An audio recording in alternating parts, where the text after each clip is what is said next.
Family dinners at the Harrison household were always an exercise in humility, or humiliation depending on how you looked at it.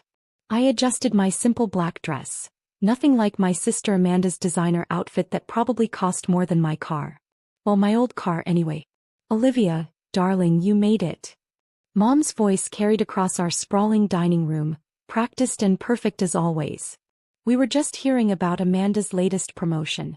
Junior VP of Marketing at only 32. Isn't that wonderful? I smiled politely, taking my usual seat at the far end of the table.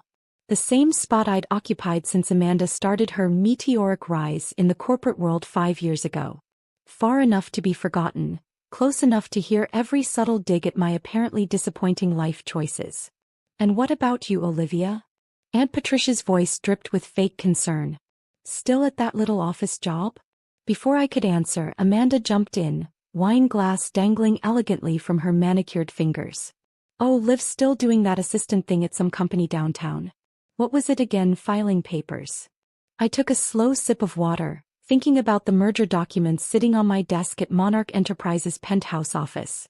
The same company that had just acquired Amanda's biggest competitor, though that news wouldn't break until tomorrow. Something like that, I replied quietly. Dad shook his head, not even trying to hide his disappointment. You know, I still have connections at Goldman Sachs. It's not too late to start a real career, Olivia. You're 35, but with my recommendation. I'm happy where I am, Dad. Amanda laughed, the sound echoing off the crystal chandelier. Happy? Filing papers and getting coffee? God, Liv, don't you have any ambition? Mom jumped in, ever the diplomat. Well, not everyone can be as driven as you, dear. Olivia is just different. Different. That word had followed me my entire life. Different for choosing public school over private. Different for studying business administration instead of finance like Amanda. Different for turning down Dad's connections to build something of my own. Did you hear? Amanda straightened up, practically glowing. William's company is expanding. They're acquiring 3 smaller firms this quarter. He's going to make partner by next year. Yes, William. Amanda's perfect husband with his perfect job at his perfect law firm. The same firm that had been desperately trying to land Monarch Enterprises as a client for the past year. That's wonderful, I murmured, checking my phone discreetly. The merger team would be finishing the final review soon. Oh, put that away, Mom scolded. I'm sure whatever office emergency you have can wait. It's not like you're handling anything important. If they only knew I'd spent my morning in a conference call with Tokyo, negotiating a deal that would reshape the entire tech industry. But I'd learned long ago that trying to defend myself was pointless. They'd created their narrative about me years ago and nothing I said would change it. Speaking of important things, Amanda set down her wine glass with practiced precision. William and I are looking at houses in the Heights. You know, that exclusive development where all the CEOs live. The one with the $3 million minimum? Aunt Patricia gushed. Oh, how perfect for you. I bit back a smile, thinking of my penthouse overlooking Central Park. The one I'd bought outright last year after Monarch's IPO. We might even have a neighbor, you know, Liv, Amanda continued, her voice dripping with condescension. Doesn't your boss live up there? Maybe you can wave to him while you're delivering his dry cleaning. The table erupted in polite laughter. I forced a smile, remembering the board meeting where I'd approved the bonuses for my executive team.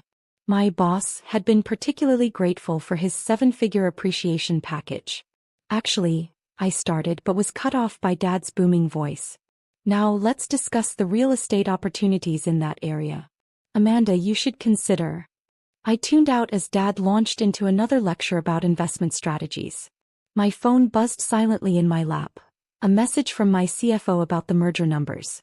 Everything was ready. Tomorrow the business world would be talking about the biggest tech acquisition of the year, and Monarch Enterprises would no longer be able to keep its mysterious CEO out of the spotlight. Olivia, are you even listening? Mom's sharp voice cut through my thoughts. Amanda was just telling us about her company's new diversity initiative. She's leading it, you know. Making real changes in the world. That's great, I said softly, knowing that tomorrow, Amanda's diversity initiative would belong to Monarch Enterprises, along with the rest of her company's assets. See, this is why you're still stuck in entry level, Amanda sighed, swirling her wine. No drive, no ambition, no understanding of how the real business world works. You need to be aggressive, strategic. Like you. I couldn't help asking. Exactly. She beamed, missing my tone completely. Look at me, junior VP at 32, married to a future law firm partner, about to close the biggest deal of my career. I raised an eyebrow. The Morton Tech acquisition? Amanda's perfect smile faltered slightly. How did you know about that? It hasn't been announced yet. Oh, I shrugged. Office gossip. If only she knew that I'd personally rejected her company's bid for Morton Tech last week. The look on her face tomorrow when she realized who actually owned it now would be priceless. Well, she recovered quickly, when the news breaks you'll see what real success looks like. Some of us were born for bigger things, Liv. Not everyone can handle the pressure of high-stakes business. My phone buzzed again. The merger documents were ready for my signature. In less than 12 hours, Amanda would learn exactly how wrong she was about who could handle high-stakes business. But for now I just smiled and reached for the breadbasket.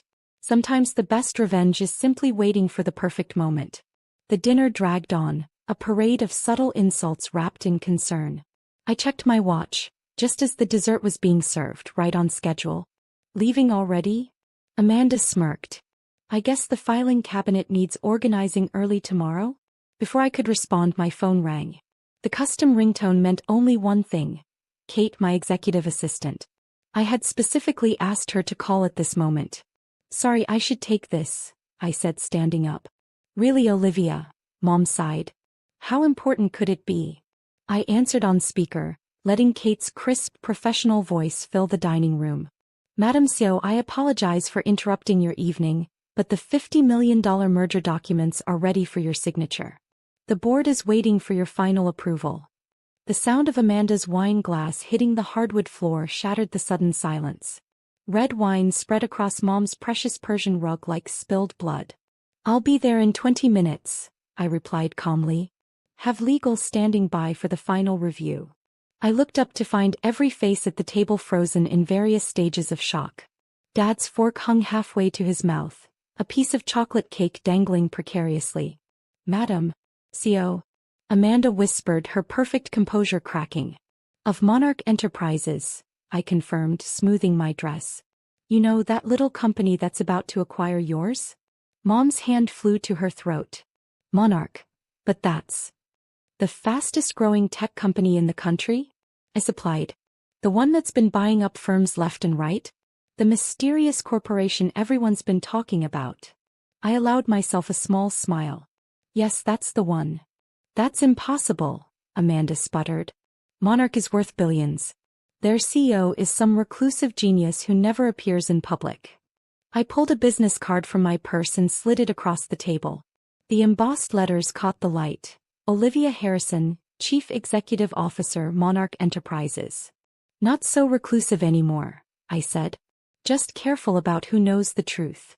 Dad picked up the card with trembling fingers. But, all these years, you said you worked at an office downtown? I do. The penthouse office of Monarch Tower. You can see it from Amanda's current office, actually. I turned to my sister. Though I suppose it's my office now too, since Monarch will own your company by tomorrow morning. Amanda's face had gone chalk white. The Morton Tech acquisition was a smokescreen, I finished. While your company was focused on that, we were positioning for a complete takeover. The paperwork goes public at 9 a.m.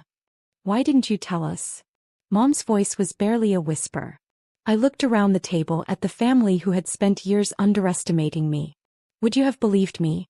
You were all so convinced I was a failure, it became easier to let you think that. Those business lunches, Amanda said slowly. When I saw you in restaurant lobbies, you weren't there as someone's assistant, were you?